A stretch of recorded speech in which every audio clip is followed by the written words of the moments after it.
Nikita Mirzani dituduh memeras Dr. Reza Gladys dengan ancaman mencemarkan nama baik. Tapi siapa sih sebenarnya korban di dalam kasus ini? Dan apakah live streaming dan chat pribadi Nikita Mirzani yang tertuang di dalam dakwaan jaksa penuntut umum bisa dianggap alat pemerasan? Mari kita bahas secara ilmiah berdasarkan pasal dan fakta dakwaan. Nah, agar seseorang bisa dinyatakan melakukan tindakan pemerasan berdasarkan pasal 27B ayat 2 Undang-Undang ITE dan pasal 369 ayat 1 KUHP. Setidaknya harus terpenuhi beberapa unsur utama ya secara kumulatif. Yang pertama adalah ada maksud untuk menguntungkan diri sendiri atau orang lain secara melawan hukum. Kemudian adanya ancaman akan mencemarkan nama baik seseorang. Dan dilakukan melalui media elektronik untuk pasal di Undang-Undang ITE-nya. Nah, di dalam dakwaan jaksa penuntut umum itu menyebutkan bahwa Nikita Mirzani melakukan live streaming TikTok dengan menyebut Reza muka dan badannya tidak seputih di TikTok. Kemudian kerjaannya cuma flexing dan mengajak audiens untuk tidak membeli produk Glavitsya. Jadi live ini jelas ya dilakukan melalui media elektronik dan dipublikasikan. Juga mengandung unsur kritik yang keras terhadap personal Dr. Reza dan terhadap produk Glavitsya. Tapi sahabat cendol, ini belum ada indikasi ancaman dengan tujuan mendapatkan uang atau keuntungan lain.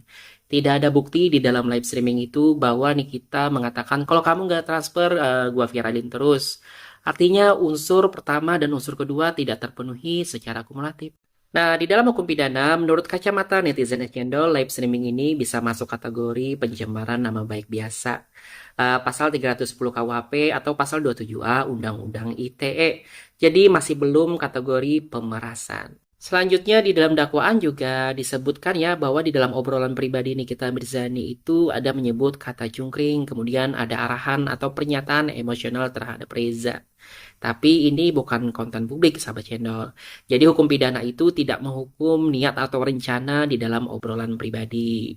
Jadi di dalam ilmu hukum itu ini hanya menunjukkan niat jahat atau mens rea ya, tapi belum menjadi aktus reus atau perbuatan nyata yang bisa dihukum. Maka cat pribadi ini tidak bisa digunakan sebagai alat pemidanaan langsung. Karena pertama tidak ditujukan langsung kepada Dr. Reza, kemudian tidak dipublikasikan dan tidak ada permintaan atau tekanan langsung ke korban. Jadi menurut kacamata saya cat ini bisa dijadikan petunjuk motivasi ya, tetapi tidak memenuhi unsur pemerasan. Sebenarnya menurut netizen Esyandol itu yang paling dekat dengan tuduhan pemerasan itu adalah komunikasi Mail dengan Dr. Reza Gladys. Karena di situ ada obrolan tentang produk pertama, kemudian tekanan soal reputasi, dan akhirnya terjadi transaksi 4 miliar rupiah. Tapi produk yang jadi objek ancaman adalah produk milik PT Glapitsya. Jadi sahabat cendol, secara hukum jika reputasi produk yang dijadikan senjata ancaman ya, maka yang berhak melapor adalah PT sebagai entitas hukum bukan Reza sebagai pribadi. Kecuali misalnya ancamannya itu kalau lu nggak transfer ya gua bongkar aib lo sebagai individu. Tapi itu tidak muncul di dalam dakwaan ya. Jadi sahabat channel, meskipun Dr. Reza Gladys mengalami kerugian secara faktual dengan nominal 4 miliar rupiah ya, kita juga perlu ingat bahwa di dalam hukum pidana, kerugian material bukan satu-satunya unsur dalam pasal pemerasan. Khususnya di dalam pasal 27B ayat 2 Undang-Undang ITE dan pasal 369 ayat 1 KUHP. Karena di dalam kedua pasal tersebut ada unsur ancaman membongkar aib dan mencemarkan nama baik ya, yang harus ditujukan langsung ke orang yang diminta menyerahkan uang. Dan objek ancamannya harus relevan secara pribadi dengan si korban. Tapi dalam kasus ini kan ancaman disampaikan atas nama produk ya. Kemudian produk tersebut adalah milik entitas PT Glavitsya, bukan milik pribadi Dr. Reza Gladys. Maka objek ancaman tidak menyentuh rahasia pribadi, aib atau reputasi personal Dr. Reza Gladys. Analogi sederhananya begini sahabat channel. Kalau kamu diancam harus bayar uang agar aib orang lain tidak dibongkar ya. Apakah kamu benar-benar bisa disebut sebagai korban pemerasan secara hukum? Jawabannya tidak ya, karena ancaman itu tidak menyangkut harga dirimu sebagai pribadi. Maka dalam kasus ini ya, walaupun Dr. Reza Gladys membayar dan merasa dirugikan, itu tidak cukup dasar untuk menyebutnya korban saya dalam delik aduan pemerasan karena objek ancaman bukan aibnya sendiri.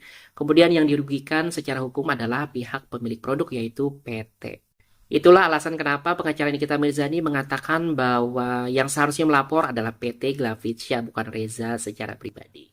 Nah, sahabat cendol, ini adalah analisis hukum berdasarkan dakwaan dan pasal yang relevan ya, bukan untuk menyinggung atau menyudutkan pihak manapun, tapi ini merupakan upaya edukasi agar kita semua bisa melihat persoalan secara objektif dan adil. Nah, bagi kalian yang merasa edukasi dari netizen es cendol bermanfaat, silakan follow, komen, dan bantu share.